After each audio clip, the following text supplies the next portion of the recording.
Welcome to Behind the Mirror podcast. I'm Lisa. Hi, I'm Laura. And today's guest, we have Brian, who is the owner of Roar Salons, sometimes known as Ginger. Yes, sometimes. Yeah, sometimes.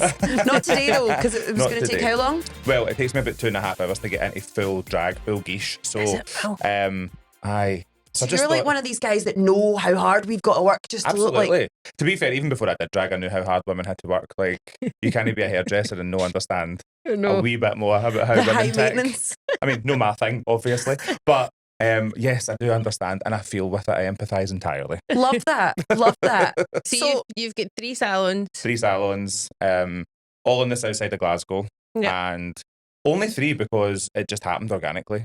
It was never an intention to be a salon group in inverted commas. Yeah. But as they became more and more popular, we just ran out of space. So it just made 3's sense. a lot though. I mean, know. I run 1 and that's a lot. Yeah. I mean, it does. The thing is, it has all the pros. Yeah. But also coming with different sites. Obviously, you're going to have cons as well. But luckily, the pros outweigh the cons. Yeah. And, you know, I love doing it.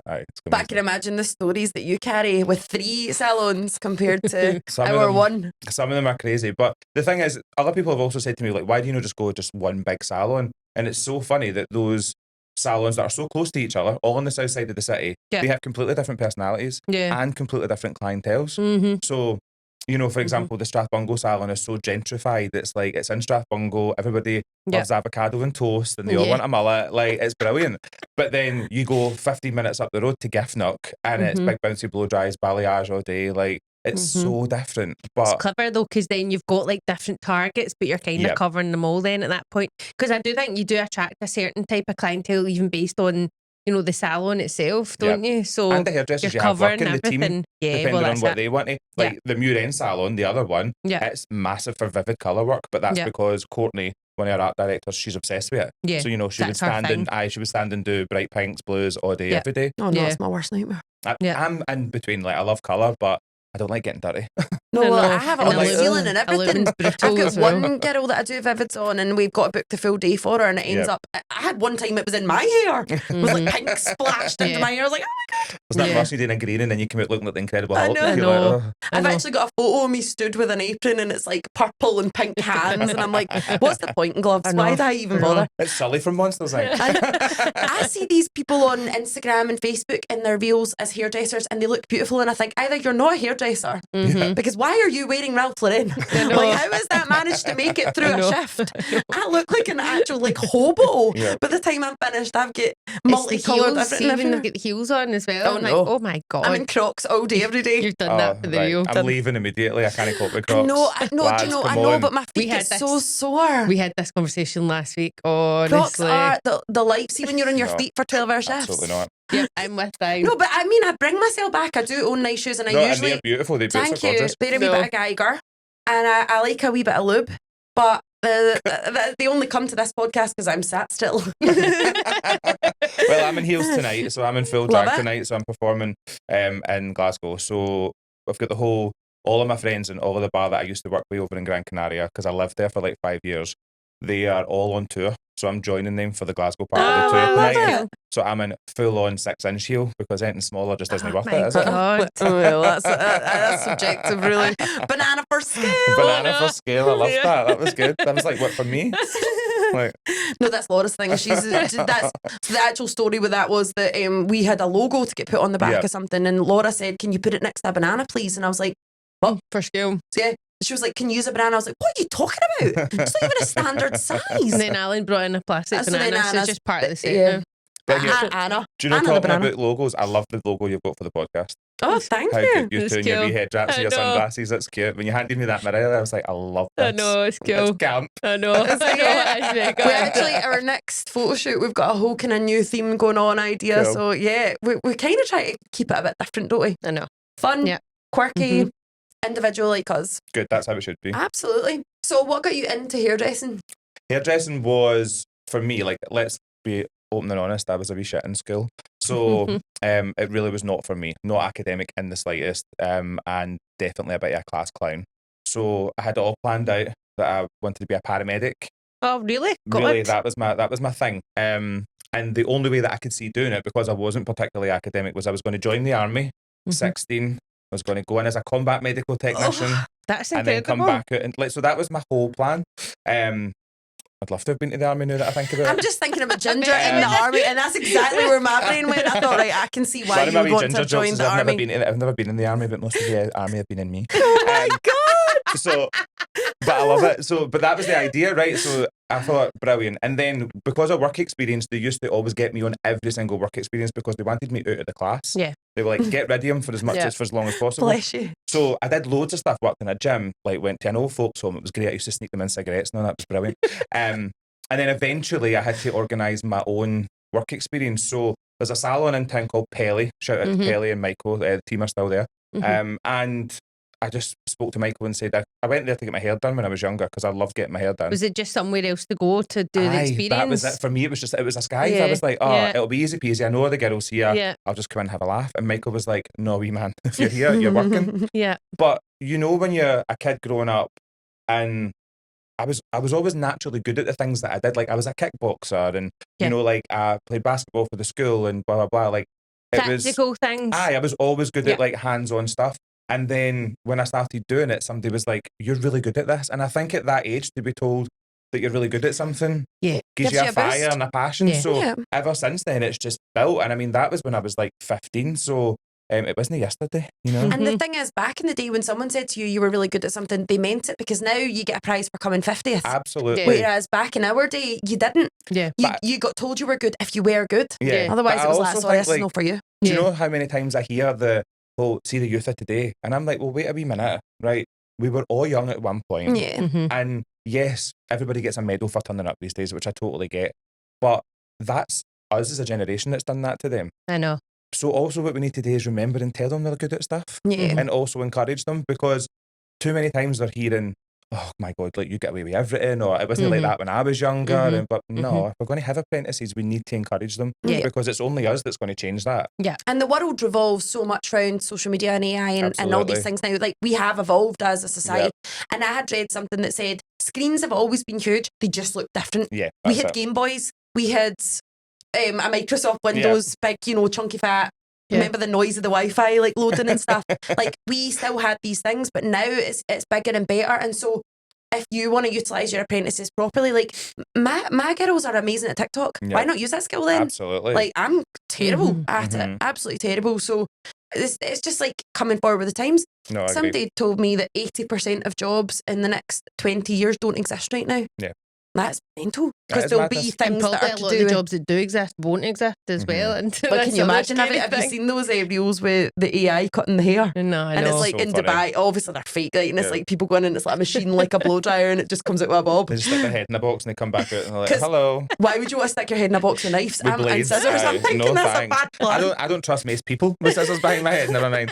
But no, I mean, I even took myself, it's so important, AI, and like how we're moving forward, because I even took myself on an AI course. Oh, wow. So I went like to do a business course about AI, and it was so interesting for me. Like, some of the stuff you can come up with, like it's silly, right? What, for using like in the salon? Yeah, in the salon. Right, okay. So here was something that when we were at Coloursphere in Milan, we had a big massive AI chat, and they were saying that people will now ask ChatGPT to book their appointments. So in the salon, be ready for this. You will get somebody with an AI voice will phone you and ask you for an appointment, because somebody said, can I have an appointment with Laura? Way. Blah, blah, blah, blah. Can you organise this for me? And your ChatGPT personal assistant will sort it out for you. My personal assistant. So that's literally what it's going to be like. So this is what's coming. So a lot of, when you get a call in the salon, you're too busy and it's somebody for like a company or whatever, go away. Yeah. But you got to be ready for some of these. You'll hear this wee weird AI voice, and it'll actually be a client trying to book an appointment. So just be ready for it. Crazy, it's nuts. There's also other stupid stuff you can do. Like, I made a Roar theme tune. Why would we need a theme tune? Love that. Why you obviously need a theme tune because you're a drag queen. Exactly. So you have to have an entrance song. Come on. But I mean, Katy Perry does already have one called Roar. Katy Perry has got Roar. That's normally our Eye of the Tiger or Is something that the one like that you use? Katy Perry. Well, funny story. When I first started Roar, I had just came back from Gran Canaria, right? So I've been living there for 5 years, and when I came back, for lack of a better description, I didn't have a pot to piss and I had no money. Yeah. So I was trained and spent most of my career at Rainbow Room. Yeah. So came for these big, beautiful luxury salons, 30 sections, blah, blah, blah. And that's what I wanted. And then I was like, Brian, you're absolutely delusional because you can't afford it. So But I went to the Princess Trust, which was an amazing thing. And it was a bit like Dragon's Den. You had to do like a presentation and a business. Is this a bit like a start-up grant? Like a start-up grant. And I think I got like $8,000 or something, but I had to pay it back. It was nothing, right? I know. And it wasn't until I was sitting downstairs ready to go up and do my presentation, and in the background, Katy Perry Roar came on. Oh, And I'm like, is that a sign? It's a sign. Yeah. And I've got to say, like, it definitely was, because, you know, I thought to myself, I'm not opening a salon in Pollokshaws Road. Absolutely not. I thought you'd gone with the Roar because of the kind of red hair and the lion theme. The lion theme is there. Like, since I was 16, I was always called Leo, so my salon name was Leo. Right. So is that what you were called to begin with? And is that still one of the salons you've got today? Like, see, out of the 3, like, is that one of the original ones that you've got? Yeah, that's one of my original ones. But that's your baby. I'm still called. That's my baby. It's like having Wayne's, isn't it? It's like that's the oldest, no, and then that's the middle child, and then do you know what I mean? I know. That's as close as I'm getting. I was going to say, like, the stress that a small individual causes you. Only imagine. I mean, my salon pipes have burst. The roof's caved in. We're having absolute manic. But I can tell you, Hallie pushed my limits to the limit more than what that salon did this last few weeks. Oh my god! I bet she's cute. She's very beautiful. She is. So she's a 10 out of 10 beautiful, and the curls. She's got it all happening. Oh God, but the stress. I love kids, but I couldn't eat a full one. Do you know what I mean? I don't wish them any harm. It's when they come in and say, "Do you cut kids' hair?" And I'm like, I don't personally know, but one of the team will look after you. See, I don't do kids either. I've got quite a lot, but actually, so I've got 2 junior stylists. So Paula's in our 3rd year at college. So she does a lot of them now. It's a great way to start them, isn't it? Like, get them blow dry. It's really hard to do. 100%. If you can cut a kid, you can cut anybody. Absolutely. Yeah. They move about. You're not always. Sometimes they've got sensory needs, and it's trickier to get round their ears and things. And I caused huge controversy because I don't do gents' hairs at all. Why is that controversial? That was one of the clips. So that because went I viral. said that, so one of our viral clips was so a woman had messaged me and said, "Could you cut my husband's hair?" Oh yes, and I responded and said, "I'm sorry, I don't do gents' haircuts." And apparently, in this day and age, you should be saying, "I don't do barbering work," or "I don't do." How did they say that? I should say. But then there was still lots of people were coming back and saying, "Well, you should still, you should." Somebody still be referred doing to it. me as a monkey on our social media. Because I did respond. She referred and said, even a monkey could use clippers, and I said, well, we tend to not send our clients to monkeys. Sharon, or whoever you're called. I think the barber community might have something to say about that. Do you know what I mean? I mean, some of them are monkeys. But... Well, this woman apparently claims that she's a stylist and a barber. She's commenting. It's one of these keyboard warriors. Yeah, and you're we'd never say it to your face, but we'll say it No, online. of course not. And she's a nobody. Like you're not putting yourself out there, are you? Yeah. And we tried to explain that there's numerous reasons I don't do it, guys. Absolutely. I just don't know how to do it for a start. But also, I'm allowed to choose. Absolutely. I'm allowed the choice. And it's the same as I don't do perms because I hate the smell. It makes me feel sick.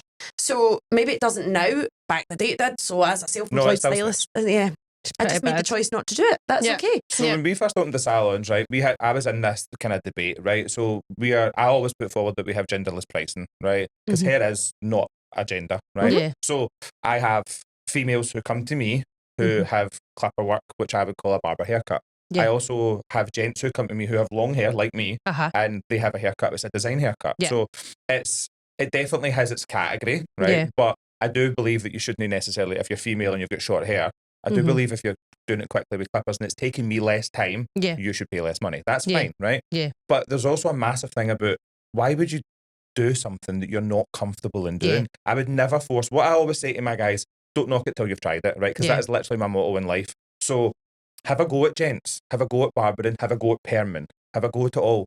But see, if you really don't like it and you don't want to carry on with it, why should you do it? Because you're showing your work. Exactly. The work that I love to do, I excel in. I love extensions. I love working with colour. And that's great. Things that you're not going to be good at are things that you're thinking, I really don't want to do this job in the first place. 100%. And you probably wouldn't do it in other careers. Yeah. Like when my dentist did my teeth, for example, he categorically does not do the veneers that I required. Okay. And so he sent me to someone else. Right. I never got them, clearly. But he did the braces on me and stuff like that because I don't want dodgy veneers in my mouth. Yeah. Like so he obviously recognised like you need somebody else to do these. Yeah. So you need to go to this person. Yeah, I agree with that. And our industry's the same. Yeah. But our other thing was like for me, I work on my own a lot.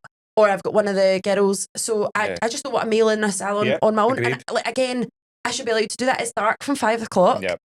But it caused huge Roar. Uproar.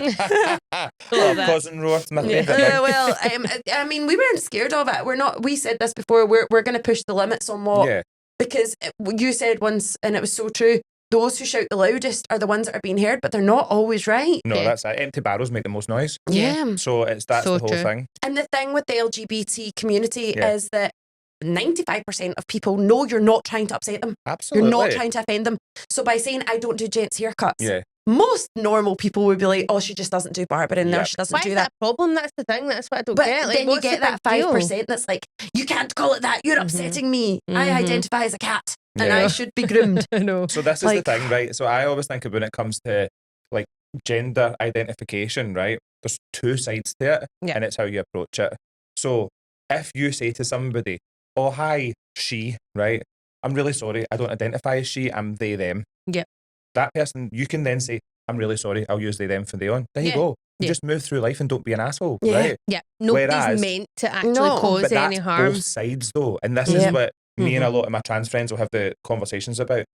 Also, the person who maybe is trans or does not identify on the normal like gender binary scale also needs to not be an asshole. Aye. So it's like, well, you've offended me. Well, they didn't deliberately mean I to know. offend you. That's the difference. And I think the thing is, there's lots of people out there who deliberately mean offence, who will like be told that that's not their pronouns and continue to use the wrong pronouns. That's different. Like that's somebody just not being a nice person.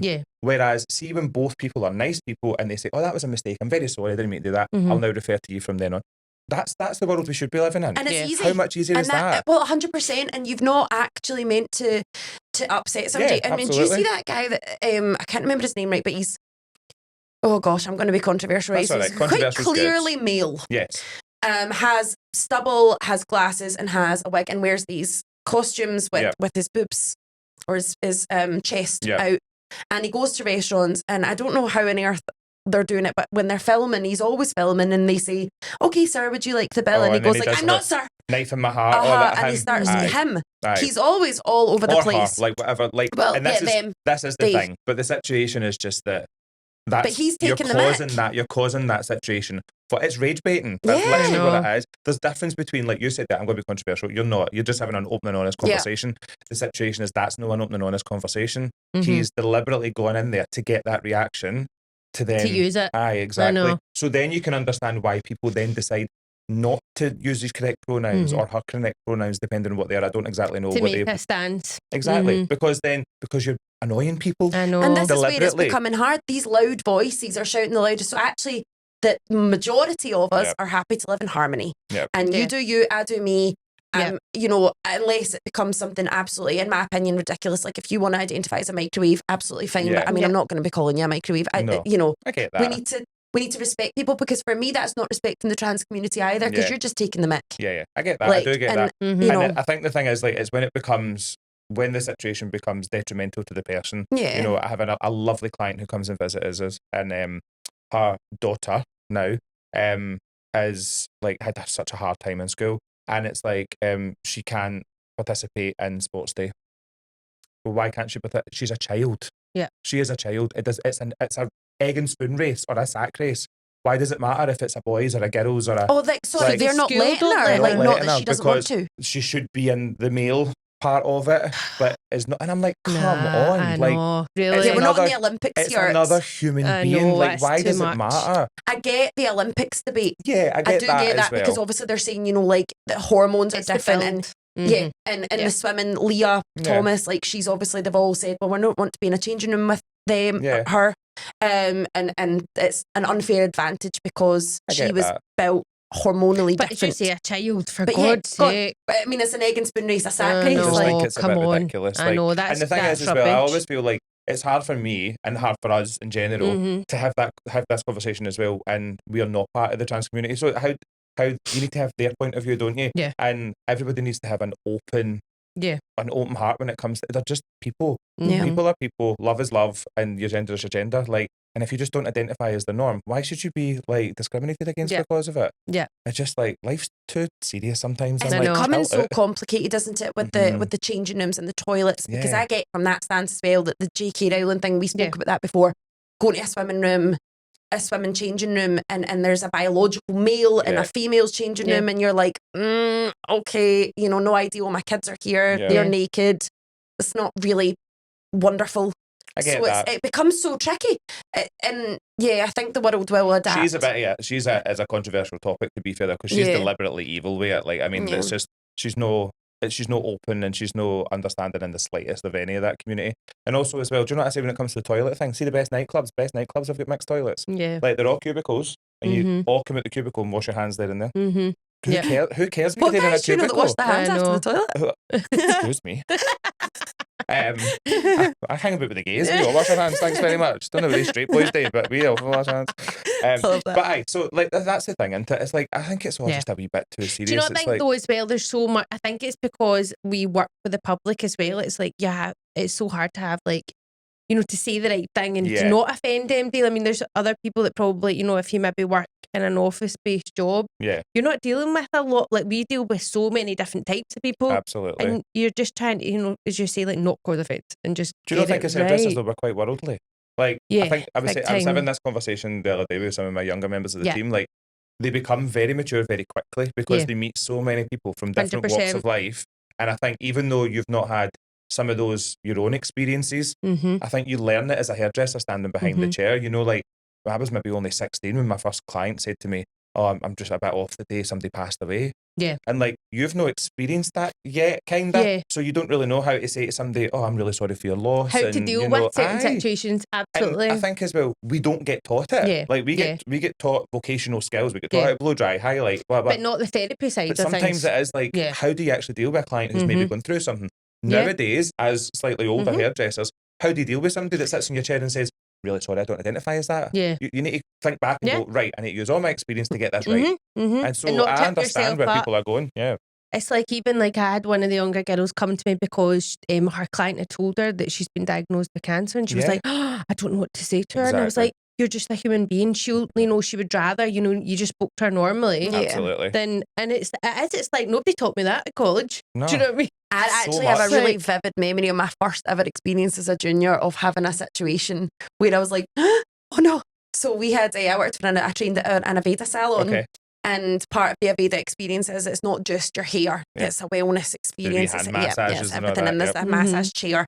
So I was doing so the rule with the stress relieving massage is it's one of those things where you put your face in and you like lean over this chair and you can't go on it if you're pregnant. Okay. You know exactly what's about to happen here. Of course. I've turned down to this lady and gone, oh gosh, sorry, if you're expecting a baby, no, we can't use this chair, but let me sit you in this chair. And she's turned in and gone, I'm not pregnant. And I've gone, and I just remember wanting to die, and I remember just going, oh, it's okay, sorry, but I just ask everyone. That was like I didn't ask her because I said, come sit over here because you're pregnant. And then I went, heavily pregnant. Come along, fatty, we'll get you in this. And obviously, you know, like that way I'm like 16 and I remember so vividly being like, stays with you, see something like that. Because of how it made you feel. Because you felt bad. Yeah. Absolutely mortified. So I did the stress relieving massage. We moved she was not relieved. Everything that stress it just caused. I was like, oh my god, she's probably lived that for the rest of her life. But so have I. Here I am all these years later remembering exactly. See if she sees this podcast, I hope you both No. No, this is Zempic and Manjaro and things now. That's madness. I feel there's pressure to keep up with that. Just while I remember, see how you were saying you started in the Rainbow Room? Yes. So one of the things that has been on TikTok is about the Rainbow Room, the names. Okay. You seen that? Like, no. It was another podcast and they had mentioned that when you work in the Rainbow Room, you're given different names. That's where Leo comes from. That's so Leo, Roa, Lion. That's the whole thing. Right, so I've just put that together. And it's only just because. Did they give you that name, or did you pick it? I was lucky enough. Some people get given theirs. I got to pick mine. Do you know where mine came from? Do you remember Charmed? Yeah. Leo was a guy in it who was like the white lighter. Fancied the pants off him, so I was like, I'm going to be called Leo. Me. Aye. Right. Okay. So they just do it so that it avoids client confusion. Because they came out and said that they don't do it. I don't think they do it anymore. No. I think it was just back in the day. So, for example, there was Brian, I was Brian, and there was another guy, Brian, who worked for the company. So they were just like, we can't have two Brians. Yeah. Because the client phones up, this is before you could It's book online, confusing. blah, blah.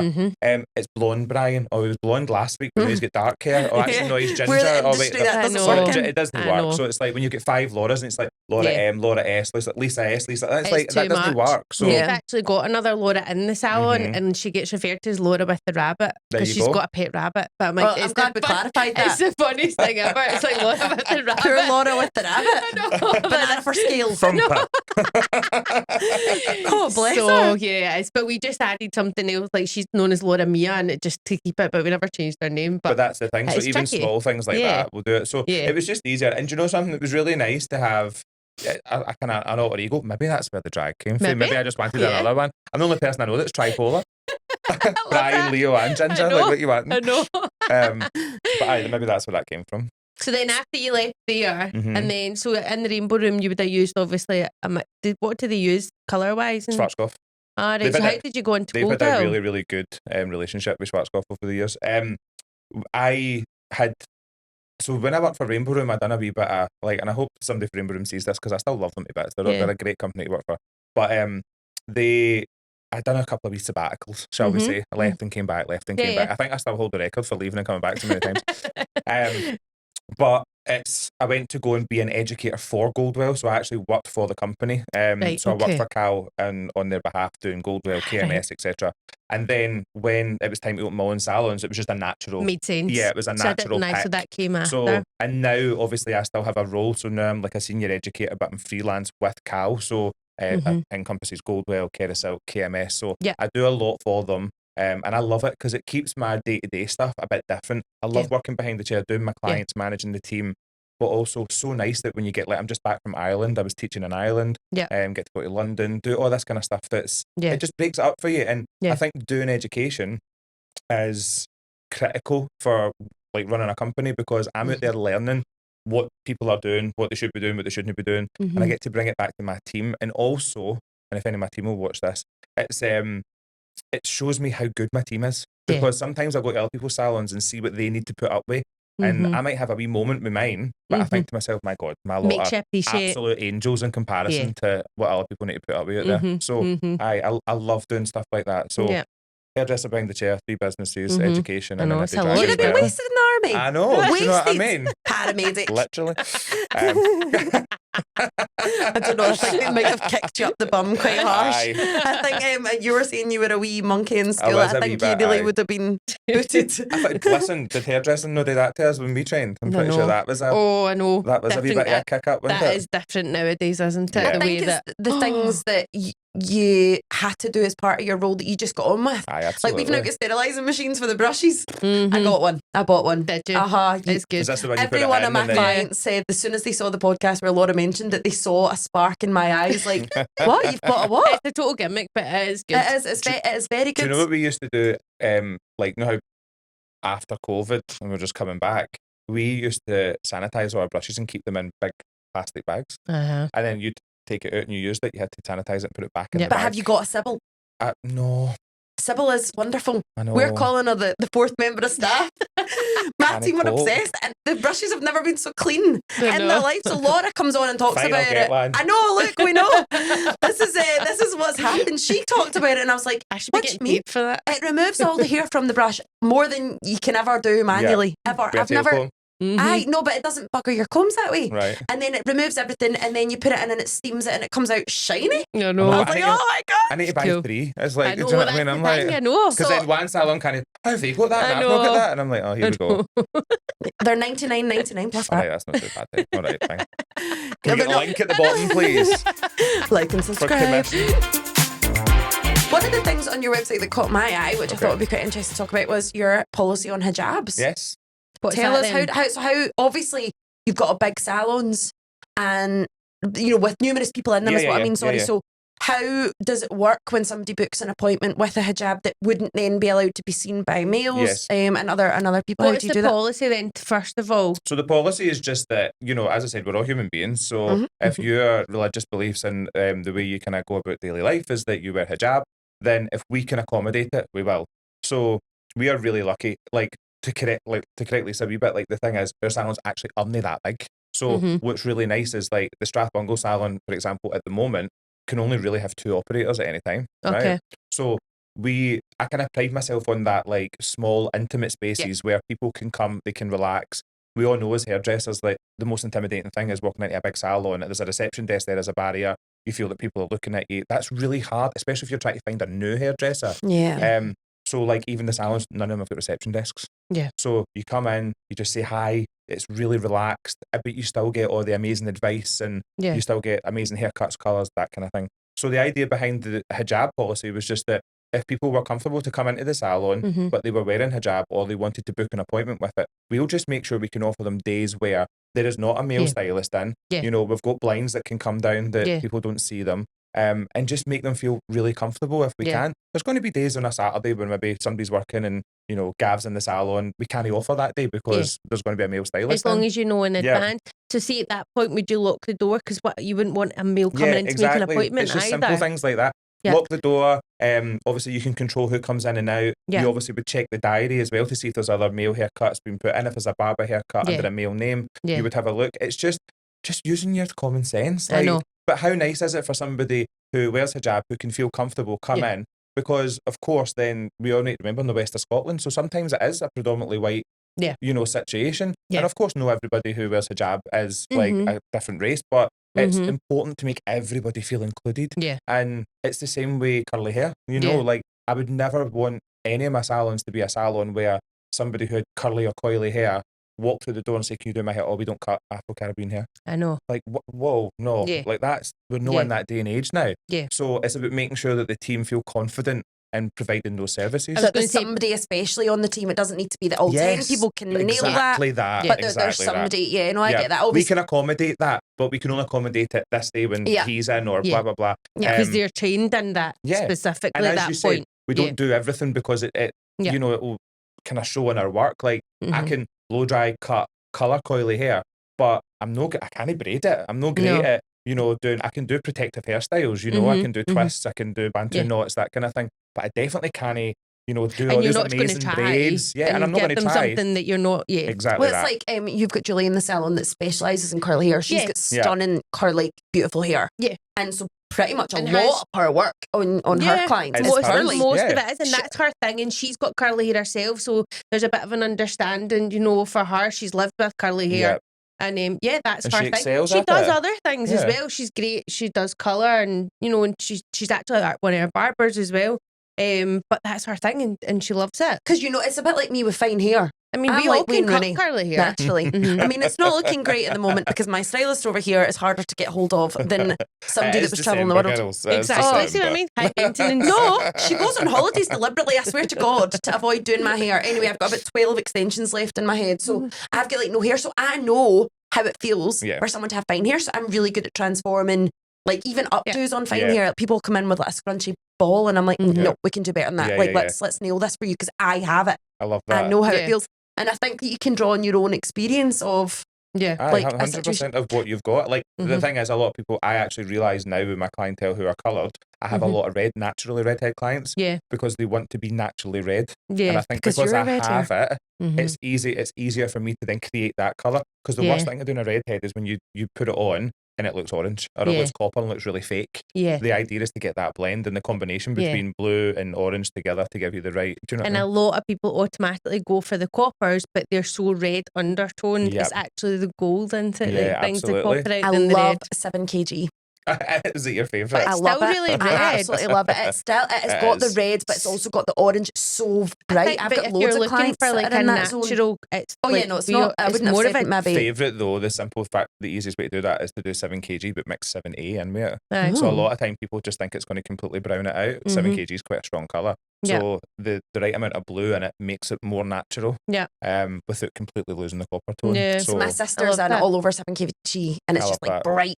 And it goes with her personality, and I love it. The only problem is getting extensions to match that bad boy. Like, custom coloured. I really had to work hard on that. That was a nightmare because the tip on an extension, if you buy a platinum blonde, of course, you cannot colour the tip. I know, that's so true. So then you end up with the ends perfect, but you've got this stupid big white tip. I know. So I had to buy a red base, so the tip was at least not like bright white, and then work from there. But we did get it, and it looked really good. I love that. I know. I love that. All the creative I found a new love for extensions actually recently. I don't normally do them. Mine because I'm in the market. Do any of your salons do them? No, we do them. That's like, but just you I never did, like, because I was just like, it's the time though as well, isn't it? So now I like working with a friend of mine, Katie, who owns Spectrum One Hair. Oh yeah.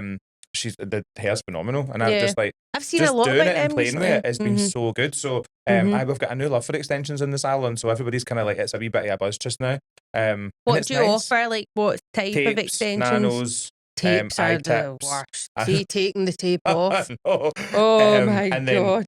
Then wets as well. So for me as well, it's the confidence. So someone like me that has no hair is game change because you can give me hair. Like, I mean, honestly, my actual hair is there. But do you know 8 strands of it? Do you know the amount of older like clients we've got now that get it for thickness? That's just even 25. It used to be like all about length. Like honestly, like I would say most of our clients are probably 50. And my clients are getting them cut at the bottom, so they're really like they're not that big blunt line. They want them soft. They want them looking like their own hair. It's the confidence. I tell you, like you can. My own natural hair, I could cuddle, and then you could go. And that's it, uncuddled.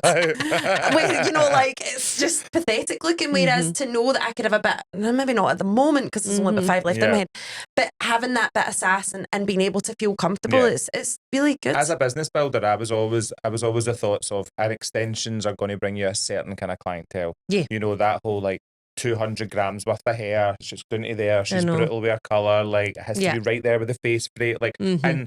Do you know what? We get the odd client like that and they're all lovely. But what I realised is it was my own business that I was tapping into. You're right. It's my ladies who are maybe, you know, they're in their 50s. There's so many uses for them. Like, and 100%. It's just like we're just filling out the sides a wee bit. Or a lot of my Asian girls who want really, really light pieces. Oh my God. We're just going to put a few packs of tapes in. Bish, bash, bosh. We're not going to be bleaching the life out of your hair. And obviously as somebody who is like so passionate about colour, like I'm excited to get them coloured, but it's unnecessary to bleach their hair to that level and then tone it and then it's going to fade warm, blah, blah.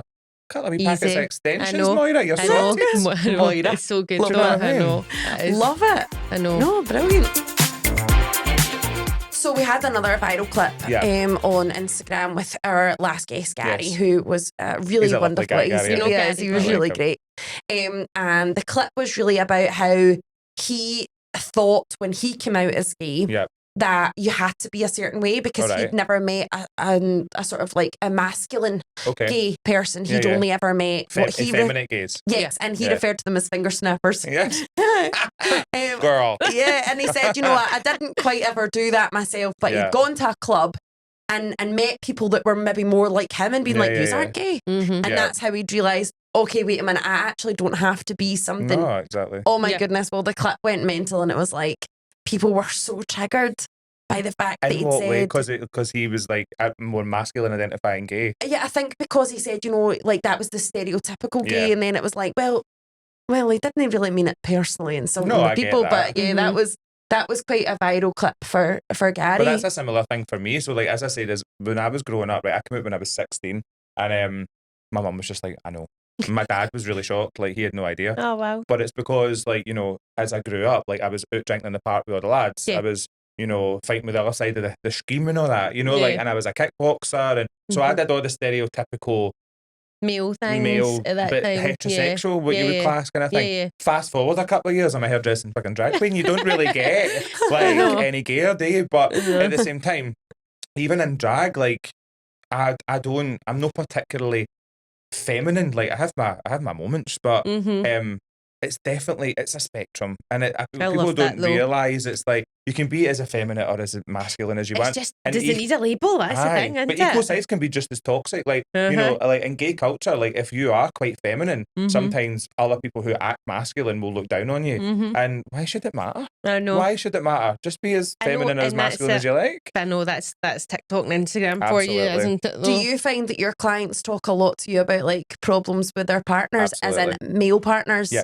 and female partners, right. And like I mean, I get everything. But some of the stuff that I've been told is absolutely nuts. Like, you know, I'll not to say what salon it was in, but I used to do a couple, right, who he would bring his wife in And then also, like, in the next couple of weeks, he would bring his mistress in. Oh, no. And did you not have something like that one time as well? But the thing is, because you don't want to be that person who mentions it or says it, I think he got a kick out of it, you know, like, and it's madness. He's a horror.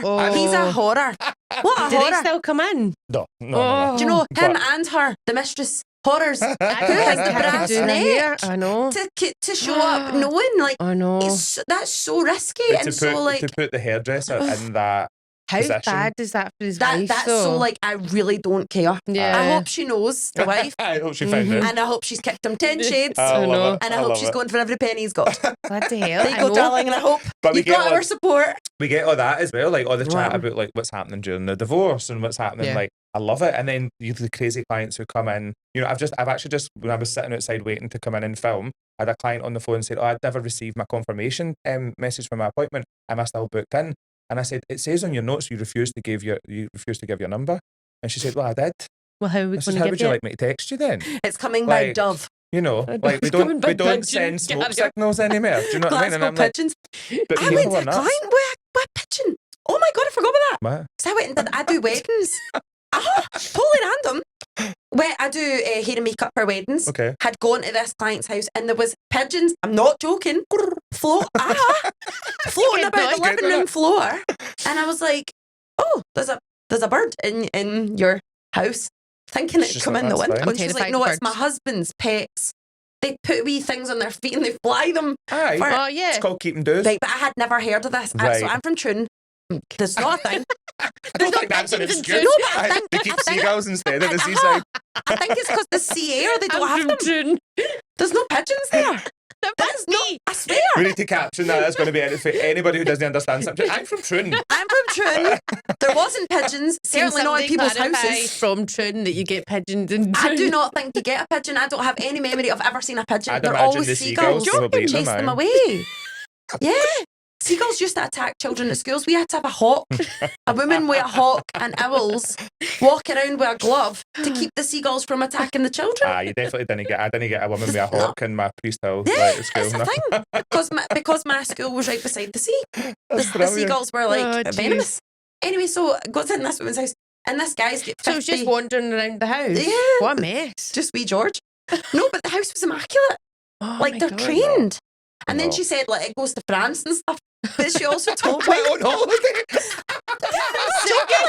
They race it to France or Spain or whatever. And I was like, wait a minute, how does it know where to go? It's a homing pigeon. It knows that. Who told it? Right, you have to go to Paris. You're going to Milan. Fred, I mean it. Stop getting yourself lost in Cambridge. But so they've got a thing on them, and if they become lost, you have to go and collect the thing because you get a fine, and it's like thousands of pounds if you don't collect the pigeon, and they can't just take. It's got a tracker on them. No, it's got a wee foot label, and then the people that find the pigeon. Oh, right. Apparently, they're quite obvious that they're not.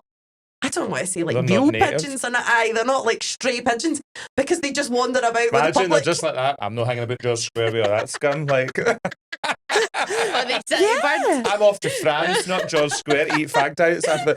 You know what I mean? It was the most mental wedding because, like, I remember just like I'm doing all these like hair ups, whatever, and I'm like, just tell me more about this pigeon situation. She was like, oh, they get lost all the time, and he's got to like drive 8 hours to go and collect it. Oh my God. That is madness. That's absolute madness. That. I know. People have weird animal things, don't they? Like, it just... Do you know what I remember? You're talking about funny stories. I had a client come in with a picture of our horse and say, can you colour my hair the same colour as the horse? No. We were talking about that. I had somebody with a dog. And you had an owl. And an owl, yeah. It's madness, isn't it? What are people like? I know. Do you know, not my story, right? And I can't even remember who told me it. But it was back in the day when you used to put missing posters up and people are missing. Mm-hmm. And a stylist that I knew had somebody bring in a missing poster. Wanted her hair like that? She wanted her perm exactly like that because she loved her spiral wind. Oh. That's like, did the police investigate this woman? But I thought, how funny is that? So you've taken the after lamp post or whatever to bring it in. I know. To then be like, this is my inspiration. Have they found this last week? No, but I love her hair. That's bad, isn't it? She's got her underneath the attic. Madness. Somebody needs to search that woman's house. Like, I've got hair envy of you and there can't be two of us, Cheryl, so I'm going to just get rid of her. Special coming out soon, isn't there? Oh my God. Case of the spiral line. So tell us, what is your top favourite products and tools of the salon? In all fairness, right, I have so many products. Right? I know. It's hard to choose, isn't it? You're on a desert island. You're only allowed a couple. Absolutely. So this is why. So I brought in some that I absolutely loved. And it's almost like today's sponsored by KMS, but it's not. I just love it, right? And I thought you guys could just have them because I thought I'd bring you a wee gift. Oh, thank you so much. The first one that we've got is our Add Volume. It's literally just launched. It's a liquid strength rinse, right? So what I love about it is instead of conditioner, you're using this rinse through after your shampoo. You foam it just slightly, a bit like, remember back in the day we had neutralizer, and then you rinse it straight away. No development time, no nothing. But what it's brilliant is it creates strength and also shine and gloss. Right, okay. So that's why it's part of the Add Volume range. You know, like most people have the issue with using conditioner. How many times your fine hair clients, Lisa, just say, I don't use conditioner because it weighs it down. It makes my hair greasy. I don't like it. This is the idea behind it. Okay. And the exciting part about it as well is it's the new evolution of KMS. So what they're doing is they're using ingredients that have been upcycled. And what they mean by that is like anything that would go to landfill or be wasted, they're actually working with these like either independent farmers or manufacturers and actually paying them for their waste. So it's highly sustainable. So inside this is actually rice, so upcycled rice. And I didn't know this, but if the rice breaks, they can't sell it. So it contains like broken rice and also like rice water. So you imagine that kind of rice protein in the hair makes it a wee bit stiffer, stronger, easier to blow dry. So this is one of my favourites just now. I've been giving it to all of my fine hair clients. So you're getting this. Thank you. Can we use that on extensions? Absolutely. Everything's fine with this. Brilliant. And it's all vegan, paraben free, all that kind of malarkey. So everything you need. And then my absolute hero is always anti-humidity spray. Yeah. Like I absolutely love it.